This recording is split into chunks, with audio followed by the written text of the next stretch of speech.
दोस्तों, किसी भी इंसान की सफलता इस बात पर काफी हद तक निर्भर करती है कि वह सही समय को पहचानने में कितना सफल होता है। कहा जाता है कि सही समय को पहचानने की क्षमता सफलता की एक अहम शर्त है। दोस्तों, अवसर तो हर किसी के जीवन में आते हैं, लेकिन उन अवसरों को सही समय पर जो पहचान लेता है वह सफल हो जाता है। जो इंसान इन अवसरों को पहचानने में चूक कर देता है वे असफल लोगों में शुमार हो जाते हैं। अपने एक नीति सूत्र में आचार्य चाणक्य कहते हैं कि जो कार्य को नहीं देखता वह अंधा है।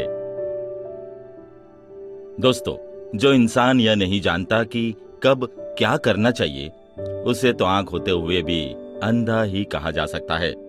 यह बात हर क्षेत्र के लोगों पर समान रूप से लागू होती है, क्योंकि किसी भी क्षेत्र में काम करने वाले के लिए सही समय को पहचान कर काम करना सफलता की गारंटी है।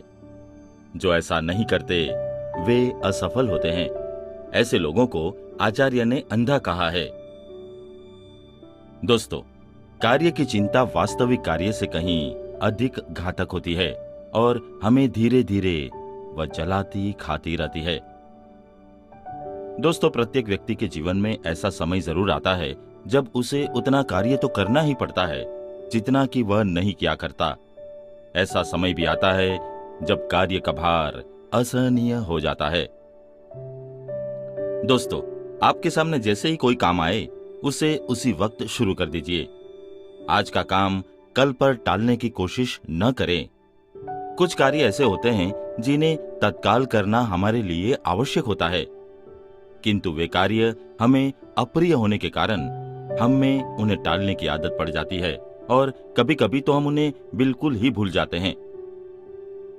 कभी कभी इस भूल से हमें बहुत बड़ी हानि उठानी पड़ती है।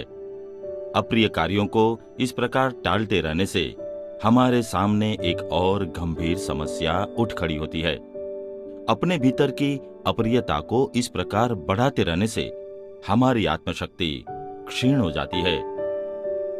रुचि का यह तीव्र आग्रह हम में ऐसा जोर पकड़ लेता है कि हमारे हर कार्य में हमारे भीतर की अप्रियता की झलक दिखाई देने लगती है।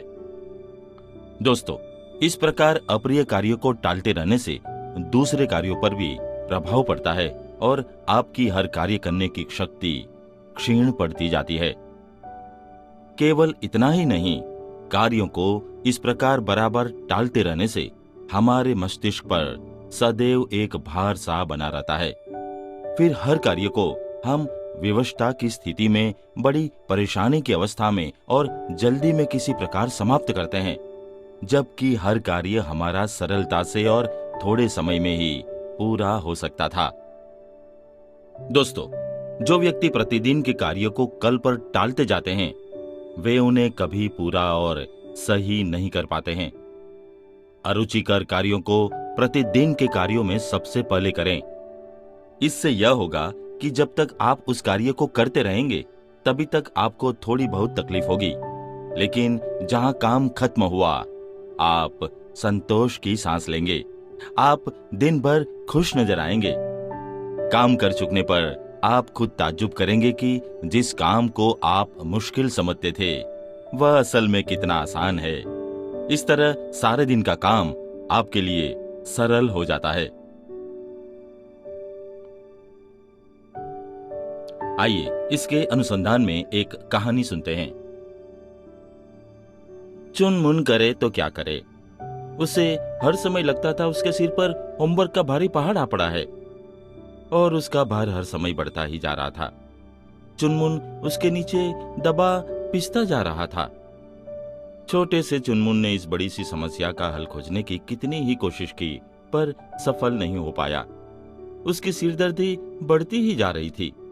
हमेशा भीतर दिमाग में ठुक ठुक ठुक ठुक चलती रहती थी। ऐसा नहीं कि चुनमुन आलसी था, पर उसकी न जाने कैसी बुरी आदत थी कि कोई उसके पास बैठा रहे तभी वह अपना स्कूल का काम कर पाता था।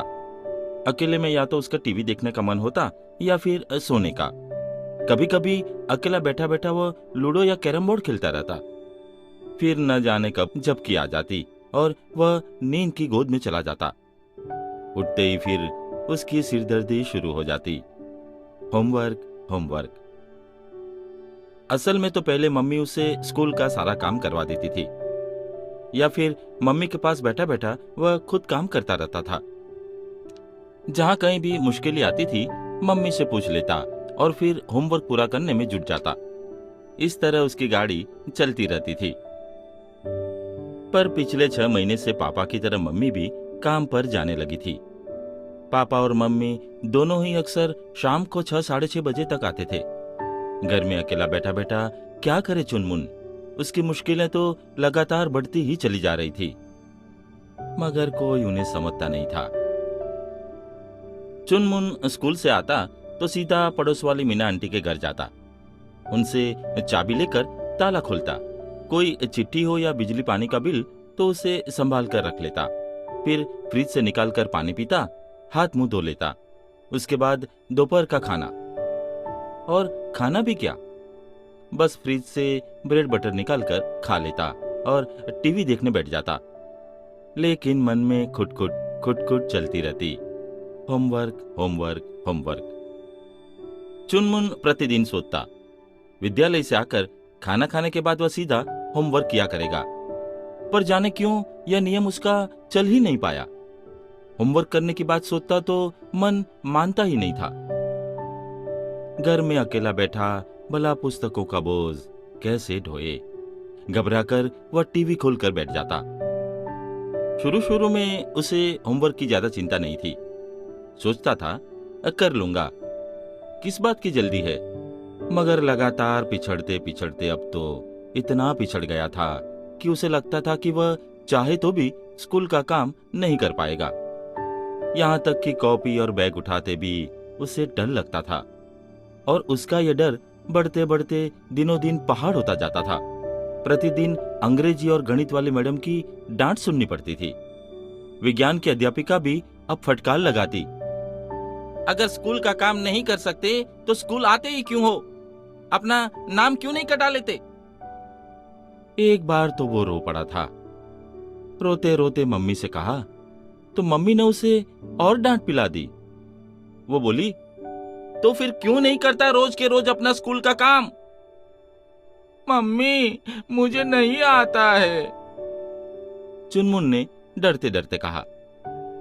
लेकिन मम्मी तो खुद ही थकी होती थी। इधर दिन भर दफ्तर का काम, फिर घर आते ही खाना बनाने की चिंता, कभी कभी बाजार जाकर सामान भी तो लाना होता था। ऐसे में चुनमुन का होमवर्क। गुस्से में झुंझलाई हुई आती और थोड़ा बहुत बताकर चली जाती। बेचारा चुनमुन कुछ नहीं कर पाता और सामने कॉपी खोले देखता रह जाता। 1-2 सवाल किसी तरह हल कर लेता, फिर उसकी गाड़ी रुक जाती। अब मम्मी से क्या कहे, क्या नहीं, कल मैडम डांटेगी, सोचकर उसकी घबराहट और बढ़ती जाती थी। स्कूल जाते वक्त चुनमुन के होंठ सूख रहे होते हैं। घबराहट के मारे मुंह से एक शब्द तक नहीं निकलता। सोचता था स्कूल न जाने का कोई बहाना बना लूं, लेकिन मम्मी के आगे कोई बहाना नहीं चल पाता। डरते डरते वो स्कूल जाता, अध्यापिका की डांट खाता, और लौटते समय उसकी हालत यह होती जैसे कोई फूल मुरझा गया हो। आगे क्या हुआ ये जानने के लिए हमारा अगला एपिसोड जरूर सुने। दोस्तों, आज के एपिसोड में बस इतना ही। अगले एपिसोड में फिर मुलाकात होगी, फिर बातें होगी। तब तक के लिए नमस्कार।